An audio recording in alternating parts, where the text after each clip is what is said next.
उत्तर प्रदेश के परिषदीय शिक्षकों और सरकार में एक बार फिर तकरार बढ़ सकती है। इसका कारण है स्कूलों में ऑनलाइन हाजिरी के लिए जारी किया गया शासनादेश। दरअसल अपर मुख्य सचिव पार्थ सारथी सेन शर्मा ने स्कूल शिक्षा निदेशक के नाम से एक आदेश जारी किया था, जिसमें परिषदीय स्कूलों में शिक्षकों को ऑनलाइन हाजिरी हर हाल में लगाने का उल्लेख किया गया है। इसके बाद अब फिर से शिक्षक इसके विरोध की तैयारी कर सकते हैं। इससे पहले भी सरकार की तरफ से स्कूलों में ऑनलाइन हाजिरी लगाने के लिए आदेश जारी किया गया था, जिसका जबरदस्त विरोध हुआ था। फिर सरकार को फैसला वापस लेना पड़ा था और एक कमेटी गठित की गई थी। एक बार फिर हाजिरी दर्ज करने के लिए शिक्षकों को 1 घंटे की मोहलत दिए जाने का निर्णय लिया गया है, लेकिन हाजिरी ऑनलाइन ही लगेगी। जिसके बाद से देखने को मिल रहा है कि शिक्षकों के बीच में तमाम तरह की बातें चल रही हैं और शिक्षकों ने साफ तौर पे ये बातें कह दी हैं कि जो उनकी मूल समस्याएं हैं, सबसे पहले सरकार उसका हल करे। जब तक उन समस्याओं का हल नहीं हो जाता है, तब तक इस प्रकरण का बहिष्कार सभी शिक्षक करेंगे। फिलहाल इस विषय पर ज्यादा जानकारी देते हुए और शासन प्रशासन से इस बीच में इस मामले को लेकर क्या कुछ बातचीत हो रही है, क्या पत्र दिए गए, इस विषय पर ज्यादा बताते हुए प्रदेश अध्यक्ष योगेश त्यागी ने क्या कुछ कहा है, आप भी सुनिए।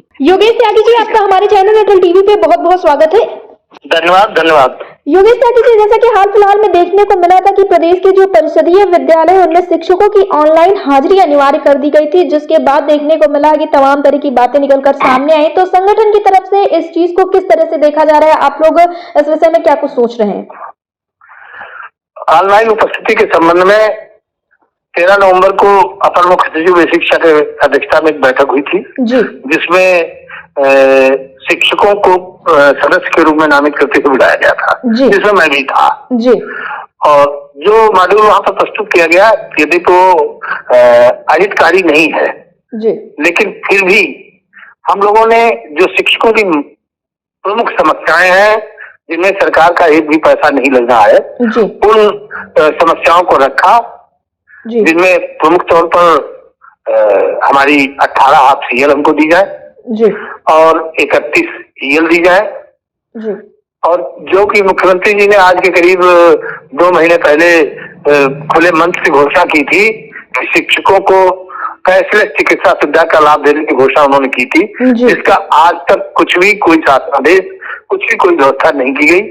शिक्षकों को कैशलेस चिकित्सा सुविधा दी जाए और जो अंतर जनपदीय शिक्षक जनपदों में कार्यरत है, उनको सबका वरीयता के अनुसार उनके गृह जनपदों में स्थानांतरण किया जाए।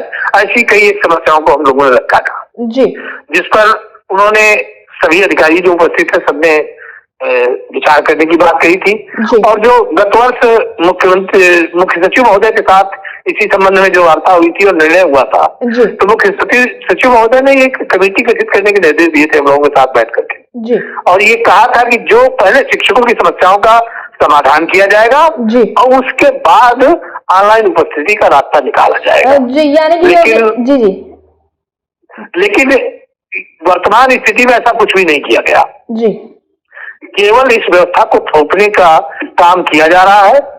इसलिए हम लोगों ने, हमारे संगठन ने, और क्योंकि हम इस व्यवस्था के जब तक हमारी समस्या समाधान नहीं, पहले से ही खिलाफ थे, लेकिन हमारा अखिल भारतीय शिक्षक संघर्ष मोर्चा जो गठित है, जिसमें उत्तर प्रदेश की जो जितने भी घटक संगठन है, चाहे प्राथमिक शिक्षक संघ के अध्यक्ष विनय तिवारी जी हो, चाहे बीटीसी शिक्षक संघ के अनिल यादव जी हो, चाहे SC/ST के सारे लोग, सबसे मेरी वार्ता हुई है। सभी लोग, इस मोर्चा के लोग, जब तक शिक्षकों की मूलभूत समस्याओं का समाधान और उनको निराकरण नहीं होता है, तब तक हम इस व्यवस्था पर का बहिष्कार करेंगे और इस पर कोई भी विचार नहीं करेंगे।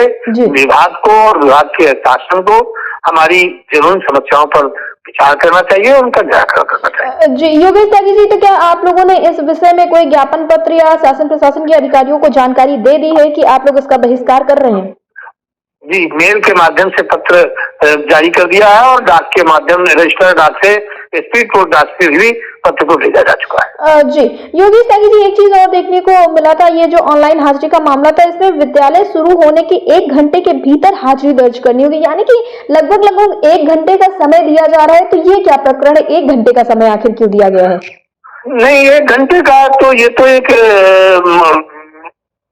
शिक्षक को फांसने की एक प्रक्रिया चल रही है। अब अगर कोई टीचर 15 मिनट लेट आएगा, आधा घंटा लेट आएगा, तो उसको उतना शो करेगा, और जो उतना आधा घंटा 1 घंटा लेट शो करेगा, तो उसका निश्चित तौर पर उसके विरुद्ध दंडात्मक कार्रवाई पारित की जाएगी।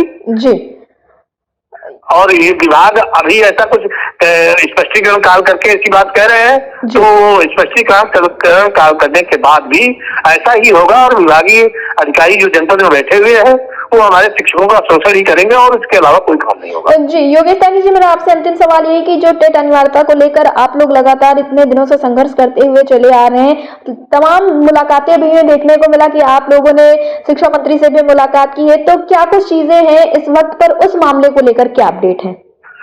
शिक्षा मंत्री जी से जो धर्मेंद्र प्रसाद कुमार जी से जो हमारी बात हुई जी, और चूंकि हमने एमएलसी आदरणीय देवेंद्र प्रताप सिंह जी के नेतृत्व में हम लोग मिले थे और उन्होंने जो प्रतिनिधिमंडल को आश्वस्त किया है कि हम न्यायालय स्तर पर भी जो प्रक्रिया चल रही है उसमें भी विभाग आपकी पैरवी आपके साथ खड़ा दिखाई देगा और जो विधायी स्थितियां बनेंगी तो विधायी स्थिति में भी हम अपने स्तर से जो भी कुछ हो सकेगा वो करने का प्रयास करेंगे। जी योगेश त्यागी जी, एयरटेल टीवी से जुड़ने के लिए बहुत बहुत धन्यवाद। धन्यवाद।